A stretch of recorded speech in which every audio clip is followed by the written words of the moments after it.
Gerak-gerik polisi tengah mendapat sorotan. Bertubi-tubi kasus pemerasan yang melibatkan sejumlah anggota Polri mengemuka.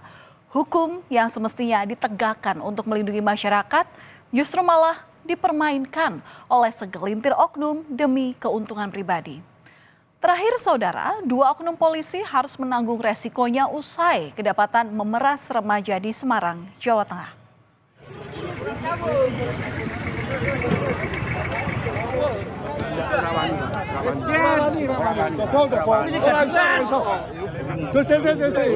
Dan inilah saudara saat keributan terjadi di Jalan Hasanuddin Semarang Jumat malam pada pekan lalu.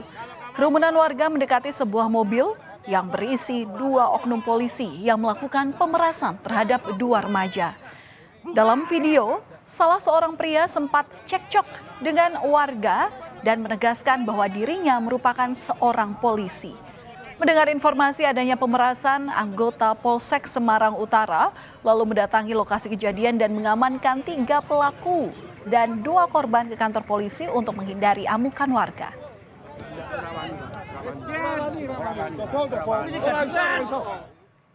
Kasus pemerasan itu bermula saat korban sepasang remaja sedang memarkirkan kendaraannya di pinggir jalan. Kemudian sebuah mobil merah yang berisi 2 oknum polisi dan 1 warga sipil mendekati mobil korban. Pelaku lalu meminta uang kepada korban dengan dalih agar tidak diproses hukum. Tidak memiliki uang tunai, korban meminta ketiga pelaku untuk mengantarkan ke ATM di Jalan Hasanuddin. Usai menyerahkan uang senilai Rp2.500.000, korban perempuan yang masih berumur 17 tahun berteriak dan memicu warga untuk mendekat serta memaksa 2 oknum polisi itu keluar dari mobil. Akhirnya, 2 oknum polisi Aibtu RL dan Aibda KS menjalani penempatan khusus atau patsus selama 30 hari di ruang tahanan Propam Polda Jawa Tengah. Penyidik Propam Polda Jawa Tengah akan melakukan pemeriksaan untuk melengkapi berkas perkara dan segera mengikuti sidang kode etik. Sementara warga sipil yang terlibat pemerasan dilakukan pemeriksaan dan penyidikan di Polrestabes Semarang.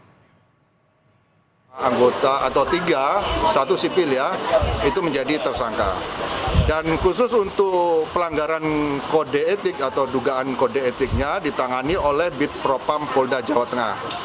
Yang bersangkutan dari kemarin, dari tanggal 2, sudah dilakukan penahanan atau patsus selama 30 hari ke depan sampai tanggal 3 Maret. Selama proses patsus tersebut, yang bersangkutan akan menjalani sidang kode etik. Saudara, pemerasan yang dilakukan oleh oknum polisi di Semarang ini menambah panjang daftar hitam kasus yang melibatkan anggota Polri.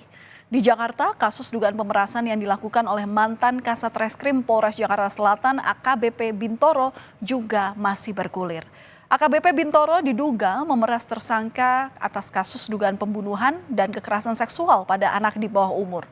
Pemerasan ini sampai menyentuh angka miliaran rupiah serta aset motor dan mobil mewah. Sebagai gantinya ada iming-iming untuk menghentikan penyidikan. Nah, dugaan pemerasan ini terkuak setelah muncul adanya gugatan perdata dari pihak korban pemerasan terhadap Bintoro tertanggal 6 Januari 2025.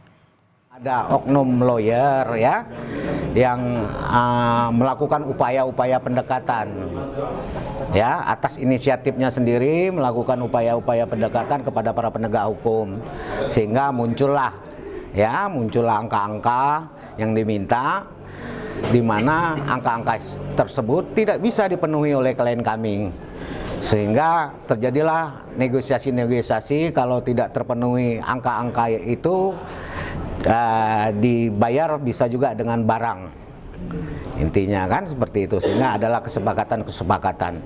Tetapi pada akhirnya bahwa kesepakatan itu merupakan akal bulus semua, karena prosesnya tetap lanjut. Intinya kan seperti itu. Mantan Kasat Reskrim Polres Jakarta Selatan AKBP Bintoro membantah telah memeras tersangka kasus pembunuhan.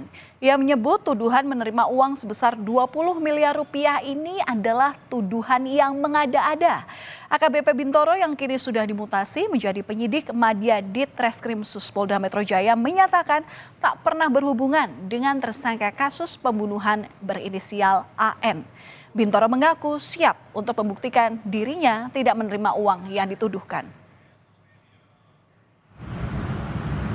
Hari ini membuka diri dengan sangat transparan untuk dilakukan pengecekan terhadap percakapan handphone saya, keterkaitan dengan ada tidaknya hubungan saya dengan saudara AN, karena selama ini saya tidak pernah berkomunikasi secara langsung dengan yang bersangkutan. Saya juga telah memberikan data seluruh rekening koran dari bank saya yang saya miliki. Jika diperlukan nomor rekening istri saya dan anak-anak saya siap untuk dilakukan pemeriksaan. Hari ini saya juga bermohon kiranya dilakukan penggeledahan di rumah saya, di kediaman saya, untuk mencari tahu apakah ada uang miliaran rupiah yang dituduhkan kepada saya. Terlepas dari bantahan Bintoro, Polda Metro Jaya telah menempatkannya di tempat khusus atas dugaan penyalahgunaan wewenang. Dalam perkara ini diduga bukan hanya AKBP Bintoro saja yang terlibat, tapi ada 4 polisi lainnya yang diduga turut terjerat dalam kasus ini. Sejak 25 Januari lalu, total sudah ada 4 polisi yang menjalani penempatan khusus atau penahanan di Polda Metro Jaya. Kelima polisi akan disidang pada Komisi Kode Etik Polri di Polda Metro Jaya pada Jumat besok. Gara-gara kasus ini, saudara, nama Kapolres Metro Jakarta Selatan Kombes Ade Rahmat Itnal juga ikut terseret. Menurut kuasa hukum korban pemerasan, uang yang diminta AKBP Bintoro diduga mengalir ke pimpinan Polres Metro Jakarta Selatan. Namun tudingan pemerasan itu dibantah oleh Ade Rahmat. Dirinya tidak bisa membantu soal kasus yang melibatkan nyawa seseorang. Dia mengklaim menolak uang sebesar 400 juta rupiah yang ditawarkan tersangka pembunuhan. Buntutnya, Kapolres Jaksel diperiksa oleh Propam sebagai saksi. Dalam kasus dugaan pemerasan betul Pak, Kapolres Metro Jakarta Selatan sudah diperiksa Propam Pak. Perlu kami sampaikan bahwa penanganan dugaan pelanggaran penyalahgunaan wewenang yang juga diduga melibatkan pihak lain yang sedang dilakukan oleh Bitpropam Polda Metro Jaya tentunya dilakukan klarifikasi dan pengambilan keterangan kepada berbagai pihak. Benar, yang bersangkutan sudah diambil keterangannya oleh Bitpropam beberapa hari yang lalu. Sebagai saksi apa sebagai terduga pelanggar atau seperti apa Pak, biar nggak kemana-mana Pak? Diambil keterangannya untuk menjelaskan peristiwa yang terjadi, ya, sebagai saksi. Saudara, kasus pemerasan oleh oknum polisi yang juga cukup ramai dibicarakan adalah peristiwa yang menimpa sejumlah penonton konser DWP pada akhir tahun lalu. Ada 45 warga negara Malaysia yang mengalami pemerasan saat konser tersebut. Para penonton saat itu diperiksa oleh sejumlah oknum dengan dalih diduga mengonsumsi barang-barang ilegal.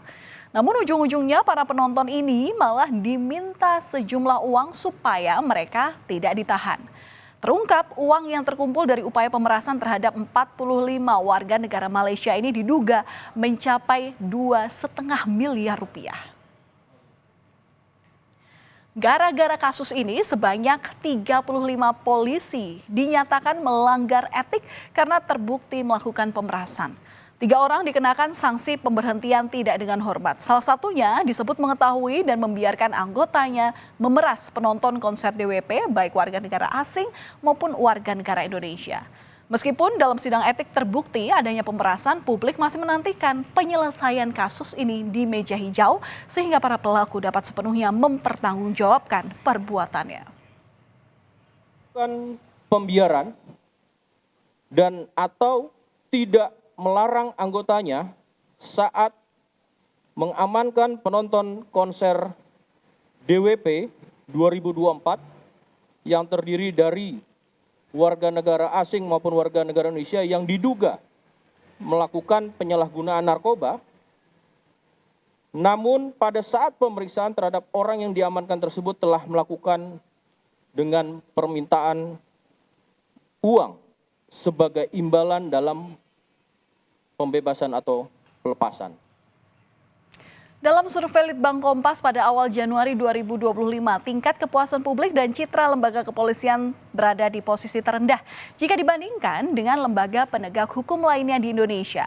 Kapolri Jenderal Listio Sigit Prabowo menyatakan dalam 1 tahun terakhir menjadi masa yang berat bagi Polri karena banyak ditimpa masalah. Salah satu masalah yang banyak disorot adalah pelanggaran yang dilakukan oleh polisi. Kapolri meminta agar jajarannya untuk selalu berupaya menjaga kepercayaan publik. Bahwa dalam 1 tahun ini memang sangat berat. Kita menghadapi berbagai macam tantangan terkait dengan masalah tugas dan juga banyaknya pelanggaran oleh anggota. Kita melihat bahwa beberapa waktu ini hal-hal yang kemudian menjadi perbuatan yang dilakukan oknum ini banyak sekali muncul di media. Oleh karena itu tentunya itu harus dilakukan respon cepat. Penanganannya harus cepat dan kemudian langkah-langkahnya juga diinformasikan kepada masyarakat. Sehingga kemudian terlihat bahwa Polri mengambil langkah-langkah dan tidak membiarkan. Ya, semoga dengan berbagai kasus yang membelit serta penilaian masyarakat ini bisa menjadi bahan evaluasi bagi Polri untuk semakin menata diri dalam mengemban tugas sebagai pengayom dan pelayan masyarakat.